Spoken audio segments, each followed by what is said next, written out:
Dice el verso, y me ha dicho, bástate en mi gracia, porque mi poder se perfecciona en la debilidad. Por tanto, de buena gana me gloriaré más bien en mis debilidades, para que repose sobre mí el poder de Cristo. Esta mañana quiero compartir con ustedes esta meditación de la palabra de Dios titulada Promesas para los débiles. No sé cómo haya venido usted esta mañana a la iglesia. A veces venimos muy contentos, pero a veces no venimos tan contentos. Así que quiero decirle que hoy podemos reflexionar porque Dios tiene promesas para aquellos que están débiles. Si usted se siente fuerte, gloria a Dios, pero si usted está débil, hay promesas para el débil. Dios hace promesas. Dios no es como el hombre. Usted ha escuchado políticos en campaña, ¿verdad? Promete, pero ¿qué cumplen? A veces no pueden cumplir nada. A veces no es porque no quieran cumplir, es porque son hombres y el único que cumple lo que promete se llama Dios. Qué bueno que usted y yo cumplamos lo que nos comprometemos a hacer, porque Dios nos ha llamado a ser ejemplos. Pero debemos saber que el único que cumple a cabalidad lo que dice se llama Jesucristo, y qué bueno que esta mañana está aquí para respaldar su palabra. Así que la Biblia nos enseña que Dios pues es nuestro refugio, nuestra fortaleza, y por eso leemos la palabra de Dios, porque en ella encontramos aliento y esperanza. Si usted necesita aliento, aquí está el aliento, en la palabra de Dios. Y de esa manera pues podemos enfrentar estas situaciones que se avecinan. Y he partido de este verso porque la primera promesa, voy a hablar de tres, pero la primera promesa es que Dios da la fuerza en la debilidad. Y cuando usted lee este texto, está hablando, o el apóstol Pablo está expresando que tiene un aguijón en la carne. Él dice que tiene un aguijón en la carne. Algunos han dicho que era un dolor de cabeza muy fuerte, una enfermedad, algo que le había pedido a Dios que le quitara. Si usted lee desde el verso 1, el apóstol Pablo comienza a expresar esto. En el verso 8 dice, respecto a lo cual 3 veces he rogado al Señor que lo quite de mí, hablando de esa situación, dolencia, enfermedad. Y en el verso 9 aparece la respuesta de Dios y le dice, bástate mi gracia, que sea suficiente. Permita que lo que yo hago, que es la gracia de Dios, sea suficiente, porque mi poder se perfecciona en la debilidad. Y eso para nosotros a veces es algo difícil de entender, porque nadie quiere ser débil. Usted ve las personas que van a un gimnasio, ¿para qué van? ¿A hacerse débiles? Quieren hacerse fuertes, se quieren ver al espejo y encontrarse fuertes. Pero la Biblia dice que Dios se perfecciona en la debilidad, porque Dios puede mostrar su gloria en esas debilidades. Y la Biblia está llena de pasajes hermosos que respaldan esto. Y yo quiero que hoy revisemos uno de ellos, porque aquellos que se sienten débiles pueden encontrar ese consuelo en saber de que Dios nos da su gracia. Y si hay un obstáculo esta mañana, usted debe recordar que aquí está el Dios que perfecciona, aquí está el Dios que habla. Quiero invitarle a que tomemos lectura en Jueces capítulo 6 y el verso 15. Es una historia muy conocida de un juez de Israel que se llama Gedeón. Jueces capítulo 6, el verso 15. Dice, entonces le respondió, está hablando el ángel del Señor con Gedeón, ah, Señor mío, ¿con qué salvaré yo a Israel? He aquí que mi familia es pobre en Manasés y yo el menor en la casa de mi padre. En Nueva Traducción Viviente dice, pero Señor, respondió Gedeón, ¿cómo podré yo rescatar a Israel? Mi clan es el más débil de toda la tribu de Manasés, y yo soy el menor, y yo soy el de menor importancia en mi familia. Y esta es de las cosas lindas que hace el Señor. ¿Por qué Dios se fija en alguien como Gedeón? O mejor, ¿por qué Dios se fija en alguien como usted o como yo, que posiblemente humanamente no tenemos mucho que ofrecer? Somos débiles, somos limitados. Posiblemente Dios hubiera escogido gente con recursos, con una educación tal vez postdoctoral, con muchos años de investigación, pero nos escogió a nosotros por su gracia. Porque Dios es un Dios que necesita a alguien que se disponga para obrar. A Dios no lo impresionan los músculos, a Dios no lo impresiona el dinero que usted tenga en el bolsillo, a Dios no lo impresiona las ínfulas que pueda tener el hombre. A Dios lo conmueve un corazón dispuesto. Y quiero ahora remitirlo porque tal vez el contexto de la historia es que Israel está siendo dominado por un ejército enemigo.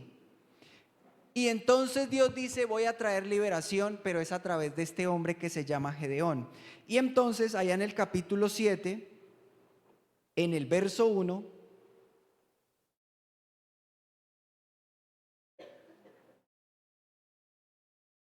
usted va a ver que se ha reunido el ejército de Israel. Y entonces dice: levantándose pues de mañana Jerobbaal, el cual es Gedeón, es decir, también se llamaba Jerobbaal, y todo el pueblo que estaba con él acamparon junto a la fuente de Arot, y tenía el campamento de los madianitas al norte, más allá del collado de Moré, en el valle. Y Jehová dijo a Gedeón, escuche lo que Jehová dijo a Gedeón: el pueblo que está contigo es mucho para que yo entregue a los madianitas en su mano. No sea que se alabe Israel contra mí diciendo: mi mano me ha salvado. Es decir, si yo los dejo que vayan todos los que se han reunido, entonces ¿qué van a decir los israelitas? No, pues es que mire todos los que vinimos. Entonces nosotros fuimos los que peleamos y vencimos. Pero Dios quiere mostrarle a Israel, Dios quiere mostrarle a Gedeón cuántos necesita Dios para salvar a su pueblo.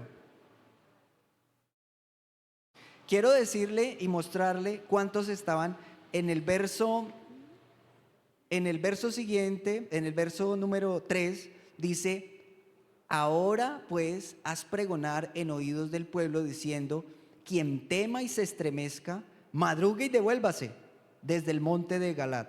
Habían flojos y también habían miedosos. Yo creo que yo me hubiera devuelto ahí. Eso de la pelea es muy difícil.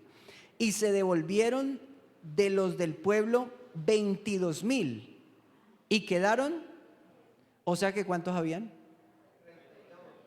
Habían 32,000. Entonces dijo el Señor: no, pero es que todavía hay mucho. En el verso 4. Y Jehová dijo a Gedeón: aún es mucho el pueblo, llévalos a las aguas. ¿Con cuántos se quedó Gedeón? ¿Cuántos? Con 300. ¿Cómo se sentiría usted si estuviera entre los 300? Mejor cuando habían 32,000, ¿cierto? Porque uno en grupo se siente más valiente. No sé si a usted le pasa, pero si usted va con 10, pues es mejor que ir solo. Y si vienen dos que tienen de pronto un aspecto de no tan agradable, usted dice: pero vamos 10. Pero si usted va solo, pues al frente había un ejército grandísimo, pero Dios dijo: no se preocupe, que ¿quién va con ustedes? ¿Quién es el que va con nosotros?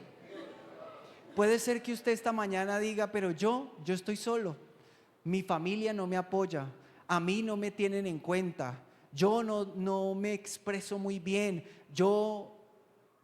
Vea, Dios quiere perfeccionar a alguien esta mañana porque quiere glorificarse en la debilidad de alguien. Dios quiere mostrar lo que puede hacer Él, no lo que puede hacer el hombre, no lo que pueden hacer muchos, sino lo que puede hacer Dios a través de eso poco. Lo que puede hacer Dios a través de alguien que le cree a Dios. Porque estos 300 le creyeron a Dios. Y había un ejército allá al frente, pero no retrocedieron, porque es que cuando Dios da su mano, entonces esta promesa se cumple. ¿Sabe? Dios liberó al pueblo de Israel muchas ocasiones. A veces el pueblo de Israel se presentaba solamente en el campo de batalla a hacer acto de presencia, porque Jehová decía: hoy yo voy a pelear por ustedes. ¿Sabe? A veces usted se tiene que parar a ver cómo Dios actúa, pero a veces usted y yo tenemos que tomar una decisión y actuar.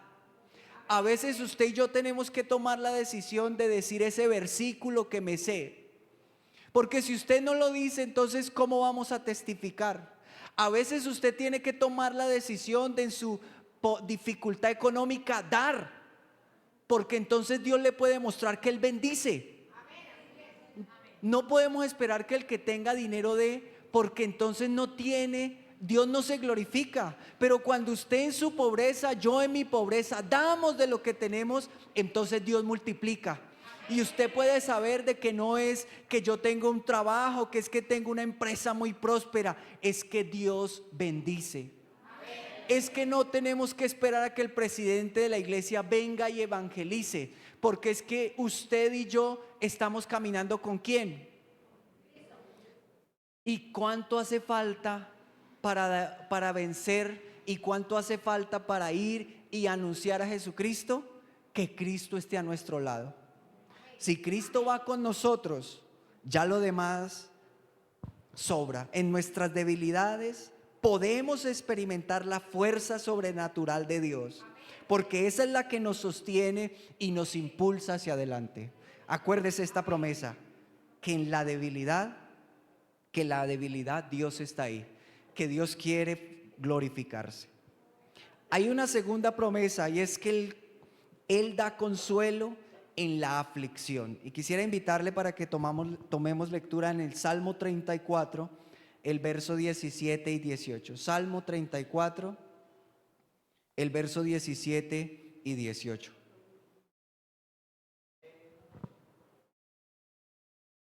Dice el versículo 17: claman los justos, ¿y qué? ¿Y los libra de qué? De todas sus angustias. El verso 18: cercano está Jehová a los quebrantados de corazón y salva. En la Nueva Traducción Viviente dice: los justos claman y Jehová oye y los libra de todas sus angustias. Cercano está Jehová a los quebrantados de corazón y salva a los contritos de espíritu. Tal vez está en la misma versión, perdón. Pero lo cierto es que Dios da consuelo en la aflicción. Alguien dirá: qué bueno ir a la iglesia cuando todo va bien. Pero yo quiero decirle que es bueno cuando todo va bien, pero también es bueno cuando las cosas no van bien, porque aquí usted ve la gloria de Dios y Dios quiere consolarle. Dios quiere consolarle. Usted no está solo, hermano querido. No estamos solos en la iglesia. Puede ser que esta mañana usted diga: pero estamos poquitos. No se preocupe, que con que Dios esté aquí es más que suficiente.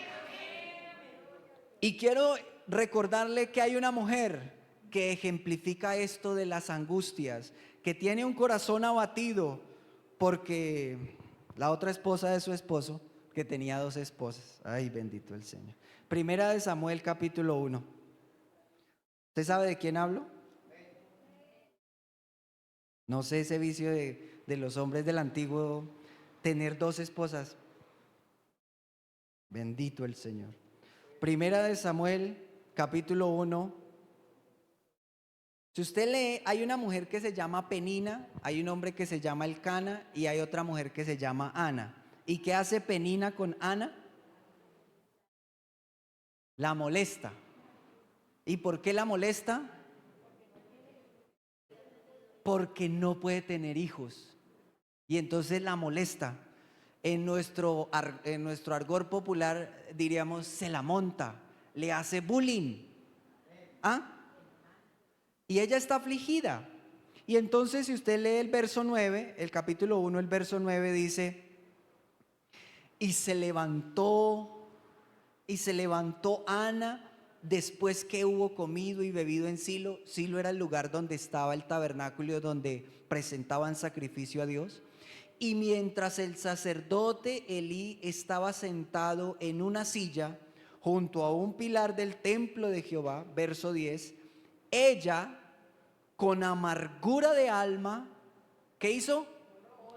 Oró a Jehová y lloró abundantemente.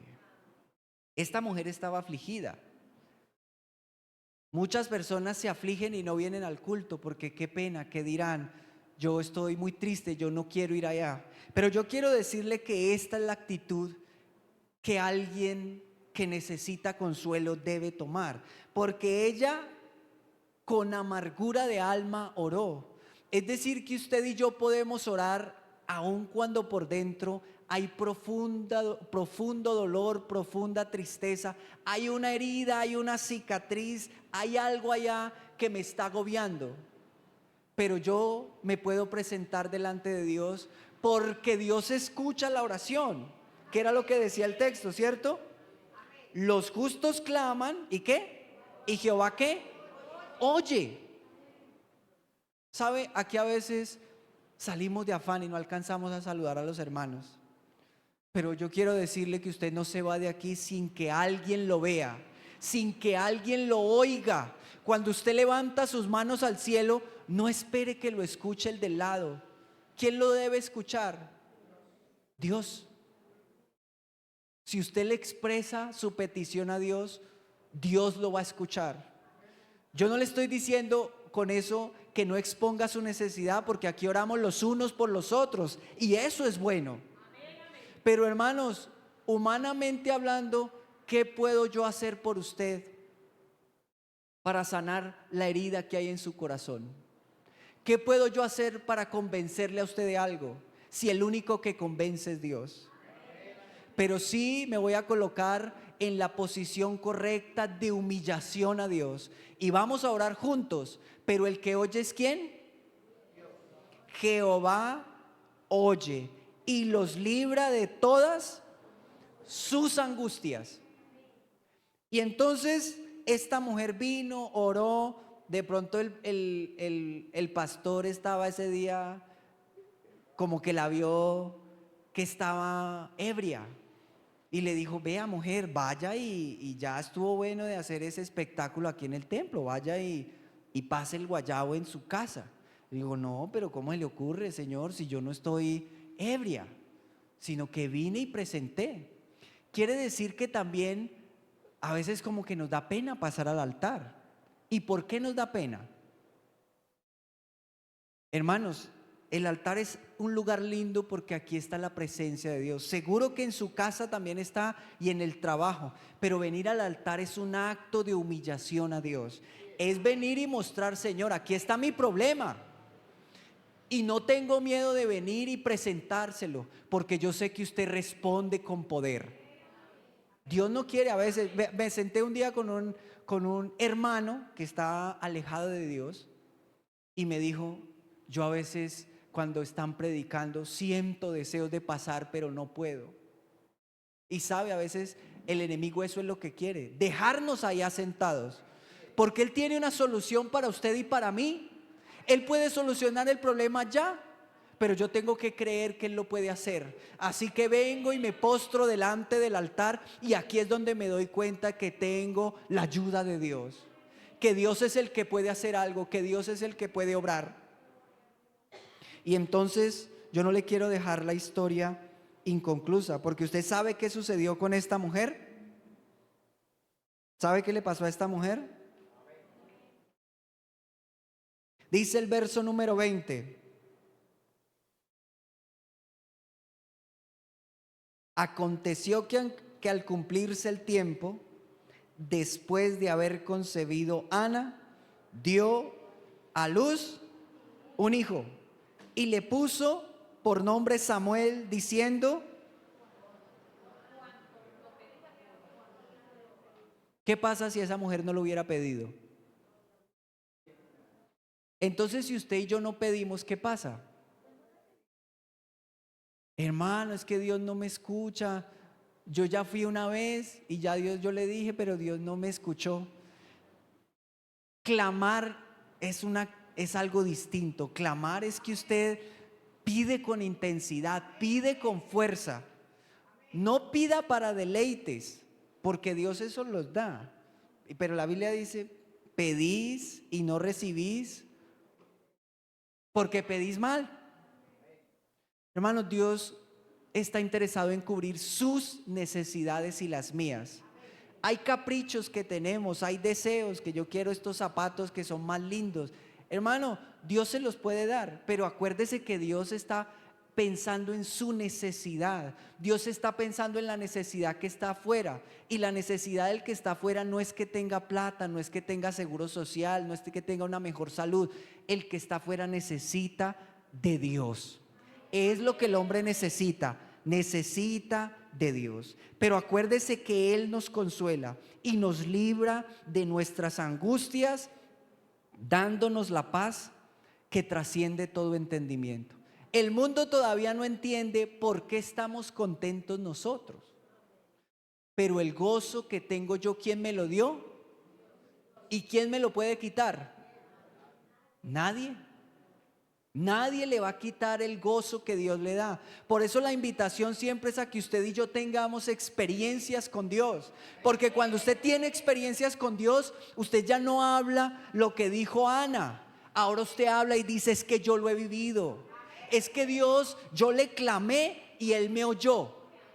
Ya usted no solamente tiene para testificar lo que dice la palabra de Dios, eso es lo que predicamos, eso es lo que yo estoy leyendo, pero en mi vida le puedo decir a mi hijo y a mi hija, es que Dios nos escuchó en esta situación, en este problema. Y entonces ellos van a ver que Dios no es el Dios del Antiguo Testamento, ni el Dios que caminó sobre Jerusalén hace 2000 años. No, Jesucristo esta mañana está aquí en medio de la iglesia del Jordán.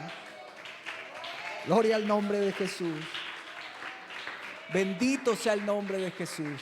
Exaltado sea Dios, dice lo que está ahí. Exaltado sea Dios. Bendito el nombre de Jesús. Y esta tercera promesa tiene que ver con la renovación de las fuerzas. Porque a veces el asunto, pues es que estamos sin fuerzas y estamos empezando y entonces como que hay una debilidad enorme. Y a veces el problema es que hemos caminado un tiempo con el Señor y entonces estamos pasando por una prueba y Dios tiene que consolar en medio de la aflicción. Pero a veces es que necesitamos renovar las fuerzas porque hemos caminado con el Señor, hemos vivido, pero nos suceden cosas difíciles. Y entonces Isaías, el capítulo 40 y el verso 31, es un texto bien conocido.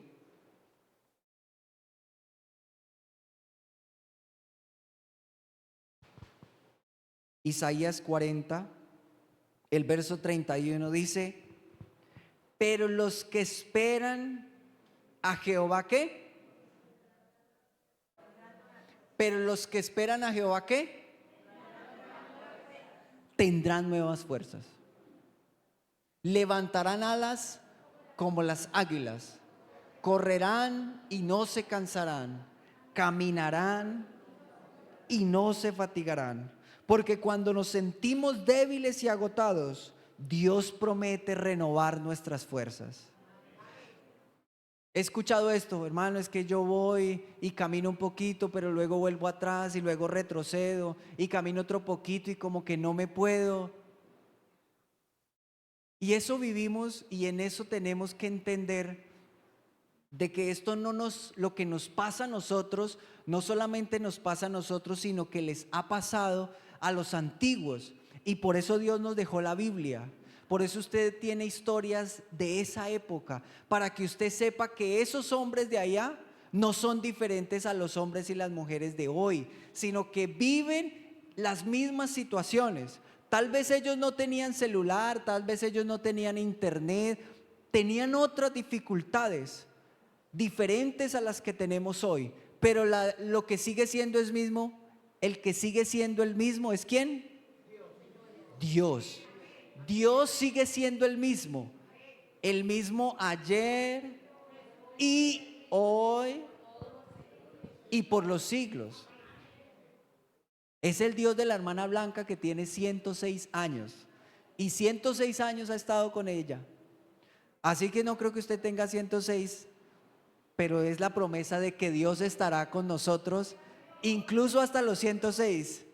Mi deseo es que usted cumpla muchos años más, aunque ya también eso es vivir mucho, pero que cumpla muchos años más. Y quiero decirle que Primera de Reyes nos muestra la historia de un hombre. Primera de Reyes capítulo 19. ¿Sabe quién es ese hombre? Primera de Reyes capítulo 19. ¿Sabe de quién estoy hablando?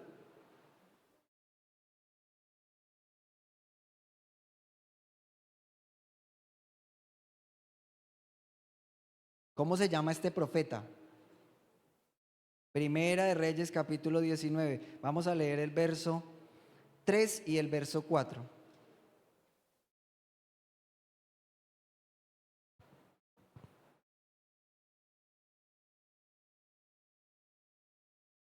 Tal vez leamos desde el verso 2 para que los que no han descubierto quiénes lo sepan. Dice el verso 2: entonces envió Jezabel a Elías un mensajero diciendo: así me hagan los dioses, dioses con D minúscula, y aún me añadan si mañana a estas horas yo no he puesto tu persona como la de uno de ellos. El verso 3: viendo pues el peligro, ese es Elías, se levantó y se fue para salvar su vida, y vino a Berseba, que está en Judá, y dejó allí su criado. El siguiente verso: y él se fue por el desierto un día de camino, y vino y se sentó debajo de un enebro, y deseando morirse dijo: basta ya, oh Jehová, quítame la vida, pues no soy yo mejor que mis padres. En Nueva Traducción Viviente dice esto, el verso 3: Elías tuvo miedo y huyó para salvar su vida. Se fue a Berseba, una ciudad de Judá, y dejó allí su sirviente, es decir, al que lo acompañaba, lo dejó en la ciudad. Luego siguió solo todo el día hasta llegar al desierto. Se sentó bajo un solitario árbol de retama y pidió morirse. Basta ya, Señor, quítame la vida, porque no soy mejor que mis antepasados que ya murieron. ¿Usted sabe qué había hecho Elías en los versos anteriores?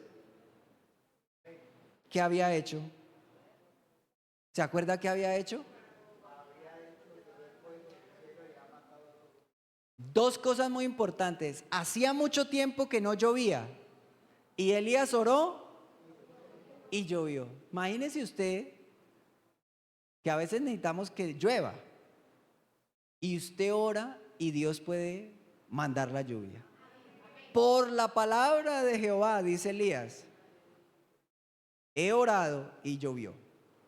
Pero además de eso, habían 400 profetas de Baal y ofrecieron un sacrificio. Y los profetas de Baal estaban esperando que descendiera fuego del cielo. ¿Pero qué pasó? Los dioses de Jezabel iban a enviar fuego del cielo. ¿Y cuánto fuego cayó del cielo? Nada. Pero Elías puso el altar, hizo el sacrificio, hizo una oración como la que hacía yo cuando estaba pequeñito: Señor, bendice a toda Colombia, amén, y me acuesto a dormir. Bueno, es una oración más larga y más bonita, por supuesto, está en la Biblia. Pero ¿qué pasó? Vino del cielo fuego y ¿qué? Consumió el altar. Imagínense que a Elías se le ocurrió la gran idea, es que echémosle agua. ¿Usted ha prendido madera mojada? Ya no hacemos mucho eso, pero antes había muchos asados, ¿no? Y había que prender carbón. Y ese carbón mojado, hay que echarle gasolina para prenderlo. Y de todas maneras se apaga. y le echó agua y dijo, no, hay muy poquita agua, vuelven y háganle más agua. No, y háganle una zanja ahí al lado que se llene de agua. Y oró y cayó. Pero en este verso, ¿usted cómo ve a Elías? ¿Cómo lo ve a Elías después de que Jezabel le dijo que no, pues está más asustado y se quiere esconder? Y yo me imagino que dejó el criado para que de pronto el criado no fuera a decirle, pero Elías, porque de pronto a uno le da pena, ¿cierto? Que lo vean a uno como achicopalado, como triste. Entonces, no, dejemos, estoy inventándome esto. La Biblia dice que lo dejó allá en una ciudad y estaba solo. Y a veces usted y yo hemos hecho esa oración, no, Señor, yo ya no puedo más, esto, ya, ¿por qué no viene, Señor? Yo me la paso diciendo, Señor, venga pronto. Y el Señor todavía no viene, pero eso me da a entender que todavía el Señor no quiere venir. Pero mientras viene hay que hacer el trabajo. Y por eso estamos aquí. No porque estemos perdiendo el tiempo, sino porque Dios nos sigue capacitando, porque Dios sigue salvando, porque Dios nos sigue permitiendo pasar por problemas, porque Dios quiere mostrar su gloria. Pero esta mañana quiero decirle, mi querido hermano, que si confiamos en Dios, Él puede renovar nuestras fuerzas. ¿Sabe? Es difícil ver a un hombre caer. Y usted y yo hemos escuchado de muchos hombres que han caminado con el Señor y un día han caído. Y eso le entristece a uno el corazón y le entristece a uno en lo profundo. Por eso el cuidado que tenemos que tener y la necesidad de estar pegaditos de la mano de Dios. Porque resbalarse es fácil. Pero sabe, 7 veces cae el justo y ¿qué pasa? Y 7 veces lo levanta Dios. Y este hombre estaba pasando por eso, estaba escondido, achicopalado, triste, dolido, angustiado. Pero mire lo que pasa. El verso 5. Y echándose debajo del enebro se quedó dormido. Y he aquí, luego, un ángel le tocó y le dijo, levántate y come. Eso es la palabra de Dios que nos llena el espíritu. Hermano, levántese y coma de la palabra de Dios. Levántese y tome fuerzas en Dios. Levántese y coma lo que Dios tiene en su palabra a través de lo que Dios nos da. El verso 6. Entonces él miró y he aquí a su cabecera una torta cocida sobre las ascuas y una vasija de agua, y comió y bebió y volvió a dormirse. ¿Sabe? Dios manda la provisión. A veces usted viene a la iglesia y dice, ¿y quién le contó eso al pastor? ¿Quién le contó eso al hermano? ¿Cómo saben? Es que me están echando esto a mí, es que son indirectas. Amigo, hermano, sepa que Dios sabe su necesidad y la mía. Y cuando Él dice algo es porque lo quiere fortalecer a usted y me quiere fortalecer a mí. Entonces Dios no envía la palabra en vano. A usted a veces le parece que eso no tenía que ver con usted, pero yo quiero decirle que la palabra de Dios nos es conveniente a todo momento, que usted desayuna, almuerza y come, y que eso es lo que necesitamos, que Dios nos dé de su palabra en la mañana, a mediodía y por la tarde. Por eso cuando usted medita en la palabra se alimenta, pero si usted no lee la Biblia, pues no se está alimentando bien. Y cuando usted no se alimenta bien, viene la debilidad en el cuerpo. Pero si usted no se alimenta en lo espiritual, pues también viene la debilidad en lo espiritual. Así que coma y fortalézcase. Verso 7. Y volviendo el ángel de Jehová la segunda vez lo tocó, diciendo, levántate y come, porque largo camino te resta. Hermanos, nos resta un camino, no sabemos hasta cuándo, pero hay que seguir caminando. Dios no quiere que nos detengamos. Tenemos que seguir viviendo, proyectándonos como si Dios fuera a tardar 1000 años. Y también con la conciencia de que posiblemente hoy venga el Señor. Esa es la realidad. Puede ser que sea hoy, o mañana, o en un año, o en 100 años, pero Él prometió volver. Él prometió volver. Cristo prometió volver. El verso 8. Se levantó pues y comió y bebió, y fortalecido con aquella comida, caminó 40 días y 40 noches hasta Horeb, el monte de Dios. Da fuerzas la comida de Dios.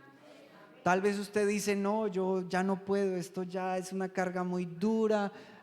Yo ya he hablado con el pastor, yo ya he hablado con el hermano, ya han orado por mí, pero yo en el nombre de Jesús quiero decirle que tome fuerzas en Dios y camine. Camine, un día a la vez, un paso a la vez. No se preocupe por el mañana está en las manos de Dios. Hoy es el día aceptable, hoy es el día de salvación, hoy es el día en que Dios quiere darle la provisión. Él da provisión. ¿Acaso no fue lo que leímos? Que el ángel le mandó lo que tenía, el alimento. Hermanos, Dios provee todo. Dios le provee el alimento, Dios le provee el vestido, Dios nos provee todo. Entonces no se preocupe por mañana, porque hoy estamos en las manos de Dios y mañana seguiremos en las manos de Dios. ¿Qué dijo Jesucristo a sus discípulos? Imagínense la media comisión. Id por todo el ¿qué? No los mandó y les dijo, id por todo Israel. Imagínense el tamaño de la tarea. Id por todo el mundo. Pero les dijo algo al final. Y yo estaré con vosotros algunos días. Los sábados y los domingos, que es el día de culto y que se siente bueno. Todos los días. No, los días buenos, los días de cumpleaños. Todos los días. Cuando hay, cuando no hay trabajo. Cuando hay salud y cuando no hay salud. Todos los días. Hasta el fin del mundo. Eso es lo que hace Dios. Ese es el Dios que tenemos aquí esta mañana. Que si confiamos en Él y esperamos en su poder, Él nos va a dar la energía y la resistencia necesaria para seguir adelante sin desfallecer. Y quiero concluir con esto, hermanos, diciendo que las promesas de Dios son para todos. No se deje engañar. No, es que esto es para los hermanos, para el que nació en el evangelio, esto es para los que más oran. No, las promesas de Dios son para todos y especialmente para aquellos que se sienten débiles esta mañana. Cuando usted se hace débil, entonces Dios se glorifica en esa debilidad. Cuando usted se siente débil, entonces Dios puede mostrarle, hijo, a través de eso débil yo puedo hacer proezas. En su palabra, no en la palabra mía, sino en la palabra de Dios. En su palabra encontramos fortaleza, consuelo, renovación. Así que no importa cuán débil nos sintamos o estemos, podremos confiar en Dios, porque Él está con nosotros, dispuestos a sostenernos. No crea que usted carga el evangelio. Es Dios el que lo carga y nosotros nos subimos ahí porque es una pesada carga que ya Cristo ha venido cargando, ha venido llevando. Así que no intente llevar el evangelio a cuestas, súbase en el evangelio, que el evangelio lo puede llevar. Dios lo puede llevar. Él está dispuesto a sostenernos y a guiarnos en cada paso del camino. Y hermanos, recuerde las promesas, se nos olvidan. A veces uno sale y se le olvida que Dios tiene promesas. Hay muchísimas en la Biblia, así que recuerde estas promesas y encuentre consuelo en la certeza de que Dios nunca nos abandona.